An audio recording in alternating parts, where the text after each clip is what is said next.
Billionaire investor Mark Cuban said Wednesday on MSNBC's Deadline that former President Donald Trump was a salesperson while Vice President Kamala Harris is a good CEO. Cuban said, "He's a good salesperson. He talks a good game, but that doesn't mean he follows through or gets the job done. That's part of what she has to communicate. I think she got a good start in doing that and was able to communicate that with Carrier as an example. Look, the starkest difference between the two, Donald Trump wants to threaten companies. We saw him threaten John Deere with a 200% tariff. That doesn't make John Deere's business better. In fact, it makes it easier for Chinese companies to compete against John Deere even after a 10 or 20% tariff." He continued, "What did Kamala Harris say? She said she's going to incentivize companies to grow and build. She's going to offer tax incentives. She'll make it easier to borrow money, the things that make companies grow. One is a hammer and the other is a carrot, right? How do we help businesses grow? That is such a stark difference."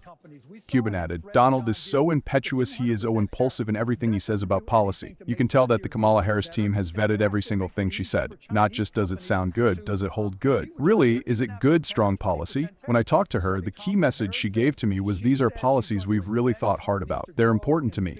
We want to make them work. She's not a sales rep saying what the customers might want to hear. She's a good CEO. We want to do this right because I'm responsible for my stakeholders, and we need to do it the right way. You could not have a greater difference between two candidates." A stark difference. The other huge difference between the two, Donald is just so impetuous. He's so impulsive in everything he says about policy.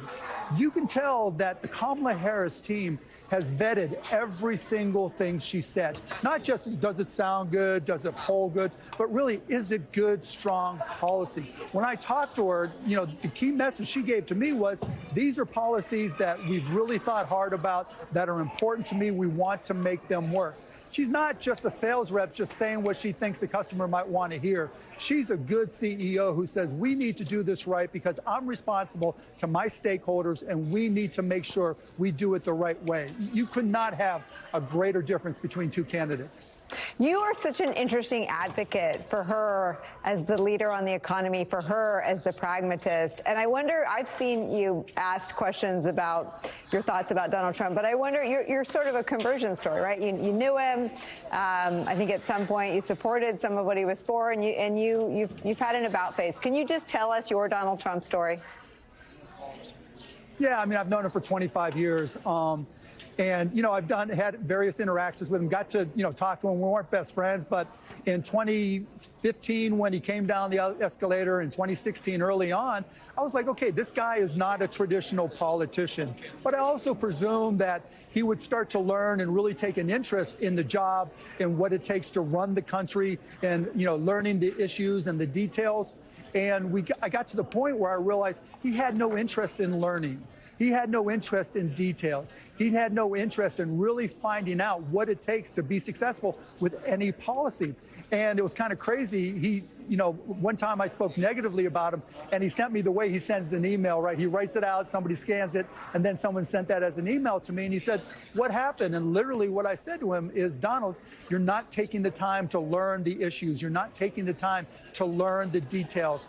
That is a problem that I can't support." And that's where we kind of diverged and went in our different directions. And he hasn't changed. No one talking about Donald Trump says, boy, that really was a nuanced position. Boy, he really was able to show us a detailed policy depth on what he was talking about. It's the exact opposite. Whenever Donald Trump says something, everybody else has to explain for him what he said, right? He can't ever, it's never like, okay, I'll get to that. I didn't convey it right. I'll give you the details on why I said what I said. It's the opposite. It's all his acolytes, all his supporters saying, no, this is what he really meant. It's the opposite with Vice President Harris. When she says what she says, everybody knows what she means. That is such a stark difference between the two. And that's why I got off him. He had no interest in the details. Well, and it's such a bad bet. How do you explain any of your peers in business standing with him? His policies are anti-growth, they're protectionist, and his instability seems like the greatest liability any democracy or any economy could contemplate. Well, most people don't look at the big picture, right? You've got some of the Silicon Valley bros, right? The hardcore tech people like Elon that I truly believe think they can manipulate him, right? It's happened before where people wanted to be the adult in the room and turned around and tried to get him to do what they wanted. and it never worked out well for them. But I think that's really where they're coming from. Hey, I can convince this guy to do what I need him to do for my business or whatever ideas that they may have. And then there's folks in the middle where it's purely just a tax issue, right? Hey, my taxes would be 20% versus 28% with Vice President Harris for corporate taxes. But what I try to say to them is, if you're almost all companies, almost all large companies do international business. And if you're importing anything at all, if you're adding a 10 or 20% tariff to what you import as a company, it's going to cost you far more than the delta between 20% from Trump and 28% from Kamala Harris, right? So you're going to lose more money with Trump. And most people don't do that math. And so that's my job, to get out there and explain it to them, that a tariff plus 20% is more expensive than a straight 28%. There was a line that sounded like it might resonate with the sharks, right? She said, quote, "There's no incubator like America." Just talk about, right? Greatest line ever. Yeah, greatest line. Talk about how important that is for people to hear. So the reason I've done Shark Tank, which I love, for 15 years, is we get to send the message that the American dream is alive and well. The one thing that separates this country from every other country in the world, that every single person you talk to at some point in their life has said, I have this idea.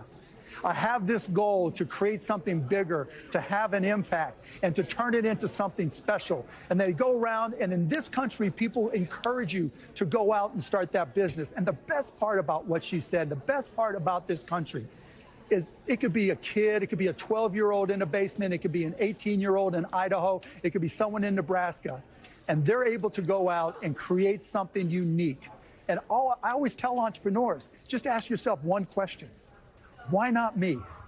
Why not me? Why can't I be the person that goes out there and creates a business that changes the world? And that's exactly what Vice President Harris was communicating today, that every single person in this country has that entrepreneur in them, the ability to reach their American dream. And she's going to help lift them up, to put them in a position to succeed, to put them in a position where that American dream can come true. And not just for themselves and not just for the entire country, but she talked about AI.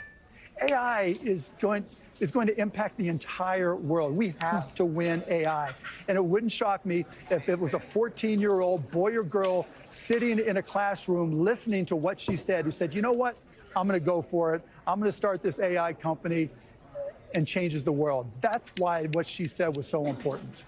I mean, it's just, no one has talked about anyone in our politics in this sort of future, owning the future, winning the future context in a long time. It's really such an interesting slice of that. It's awesome, right? It's awesome. I mean, yes, I'm like, can't stop smiling. It's awesome. The thing too. Donald Trump calls it the AI, right? Exactly. Donald Trump calls it the AI. I think when you call something the AI, that means you can't even spell AI. Well, and George Bush used to, it was a long time ago, called Google the Google. So I'm a little sympathetic to that. My last question, I mean, I'm a huge fan, a Shark Tank viewer. I think I lost you, Nicole. Oh, I think we're losing you. Oh, there Mark, you are. Okay. No, I got you back. No, I mean, my last question was you're alone in the room with an Elon Musk. What is your plea in terms of voting for Harris, not just for the economy, but as you just said, for the future, for democracy? I mean, Elon is Elon. I'm not worried about him. I think what a lot of business people don't get, I look at the Harris campaign as a company, and Kamala is the CEO, right? She's had, 45 days, 60 days to build an entire organization. And you look at the results. She went from negative favorability ratings. She went from recognition being relatively low. She went from being way behind in every single poll you looked at. And now look where she's at. Worst case, she's tied. And in many cases, she's ahead. When you're able to turn around a battleship like a presidential campaign and go from being way behind to tied or ahead, you're doing a lot right. And on the flip side, if you had what seemed like an insurmountable lead, and now you've given up that entire lead to another CEO, you're getting fired.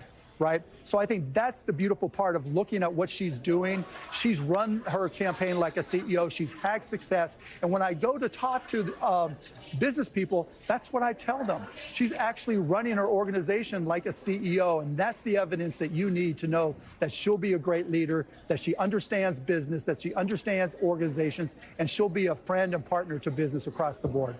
Mark Cuban, fantastic to get to talk to you. Thank you so much. Anytime, Nicole. Thanks for having me on.